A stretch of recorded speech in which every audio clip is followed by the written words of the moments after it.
ഈ യാത്ര തുടങ്ങുന്നത് പയ്യന്നൂരിൽ നിന്നാണ്. പയ്യന്നൂരിൽ നിന്നും നേരെ കോഴിക്കോടിലേക്ക്.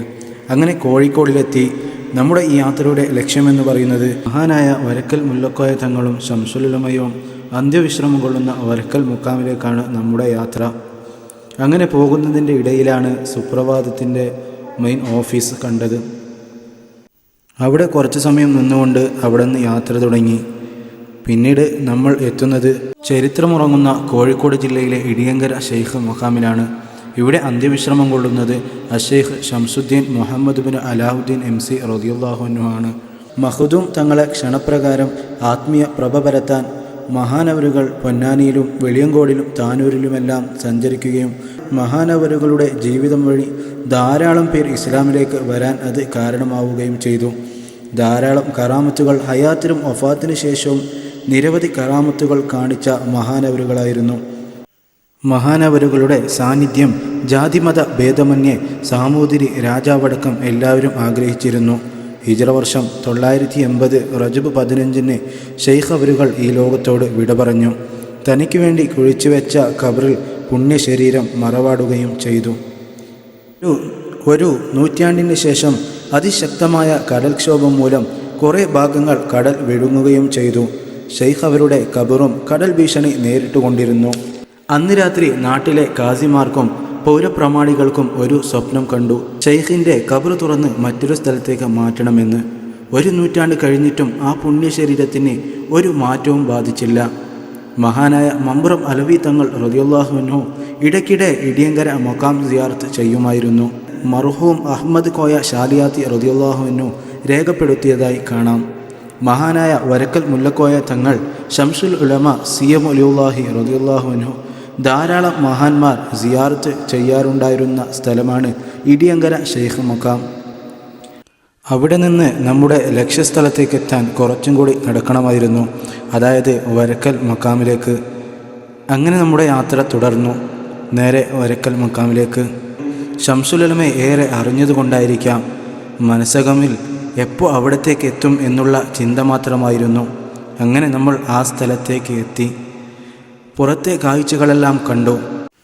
നമ്മൾ ഏറെ കാണാൻ ആഗ്രഹിച്ച സ്ഥലത്തേക്ക് എത്തുമ്പോൾ അതിൻ്റെ സന്തോഷം വേറെ തന്നെയാണ്. അതെനിക്ക് അവിടെ വെച്ച് അനുഭവപ്പെട്ടു. പുറത്തെ കാഴ്ചകൾ കണ്ട് നേരെ അകത്തേക്ക് കയറി. എല്ലാവരും ക്ഷമിക്കണം, കാരണം അകത്തേക്ക് ക്യാമറ കൊണ്ടുപോയിട്ടില്ല. അതുകൊണ്ട് അകത്തിലുള്ള വിഷ്വൽസ് ഒന്നും ഇതിൽ കാണിക്കുന്നതല്ല. മഹാനവരുകളെപ്പറ്റി എത്ര പറഞ്ഞാലും തീരില്ല. എന്നാലും ഒരു സ്റ്റോറി മാത്രം ഞാൻ പറയാം. ഒരു ദിവസം മഹാനവരുകൾ ബുഖാരി ക്ലാസ് എടുക്കുമ്പോൾ മഹാനവരുകൾക്ക് ഒരു ചെറിയ സംശയം വരികയാണ്. ശംസുലുലമ ശിഷ്യന്മാരോട് ചോദിച്ചു, നിങ്ങൾക്ക് ഞാൻ ഓതി തന്നത് മനസ്സിലായോ എന്ന്. ഉസ്താദ് അവരുകൾ അർത്ഥം വെച്ചത് ശരിയാണ്, ഉസ്താദ് ഇബാറത്ത് വായിച്ചതും ശരിയാണ്, ഉസ്താദ് റാവികളുടെ താരീഖ് പറഞ്ഞതും ശരിയാണ്, എല്ലാം ശരിയാണ്. എന്നാലും ഉസ്താദ് ചോദിച്ചു, നിങ്ങൾക്ക് ഞാൻ പറഞ്ഞത് മനസ്സിലായോ? അവർ പറഞ്ഞു, ഞങ്ങൾക്ക് മനസ്സിലായി. അപ്പോൾ മഹാനായ ശംസുലുലമ പറഞ്ഞു, എനിക്കിവിടെ റാഹത്തായിട്ടില്ല. എനിക്ക് ഈ വിശുദ്ധമായ ഹദീസ് എന്തിനാണ് ഈ ബാബിൽ കൊണ്ടുവന്നത് എന്ന് എനിക്കറിയുന്നില്ല. പറഞ്ഞുകൊണ്ട് മഹാനായ ശംസുലുലമ പറഞ്ഞു, നിങ്ങൾ ഫത്തുൽ ബാരി എടുത്തു കൊണ്ടുവരൂ. ഫത്തുൽ ബാരി എന്ന് പറയുന്നത് വിശുദ്ധമായ ബുഖാരിയുടെ ഷർആണ്. അങ്ങനെ വിശുദ്ധമായ ബുഖാരിയുടെ എല്ലാ ഷറവുകളും കൊണ്ടുവന്നു. എന്നിട്ട് അതിലെല്ലാം നോക്കി. എന്നിട്ടും മഹാനവരുകൾക്ക് ആ ഹദീസ് ഈ ബാബിൽ കൊണ്ടുവരാൻ എന്താണ് കാരണമെന്ന് അറിയുന്നില്ല. അവസാനം ശംസുലുലമ കുറച്ചു നേരം മൗനമായി നിന്നുകൊണ്ട് ശംസുലുലമ റളിയല്ലാഹു അൻഹു അല്പനേരം കിതാബിലേക്ക് നോക്കി.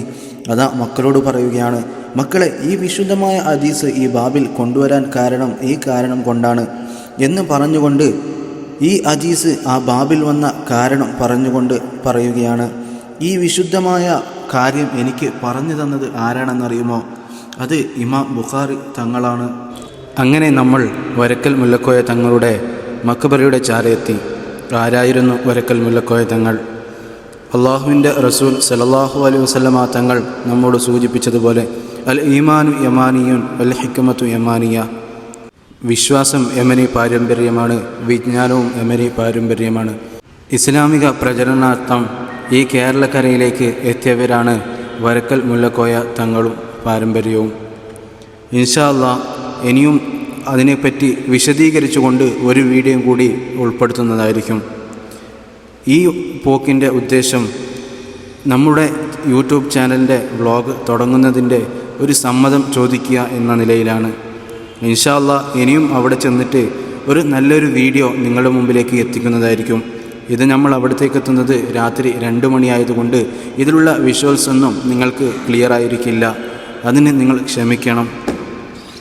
അല്ലാഹു സുബ്ഹാനഹു വ തആല ഈ മഹാന്മാരുടെ ബർക്കത്തും കൊണ്ട് നമ്മുടെ എല്ലാ ഹലാലായ മുറാദുകളും ഹാസിലാക്കി തരുമാറാവട്ടെ. ഇൻഷാ അല്ലാഹ് അടുത്ത വീഡിയോയിൽ കാണുന്നതുവരെ അസ്സലാമു അലൈക്കും വറഹ്മത്തുള്ളാഹി വബറകാതുഹു. എല്ലാവരും എപ്പോഴും സപ്പോർട്ട് ചെയ്യുക.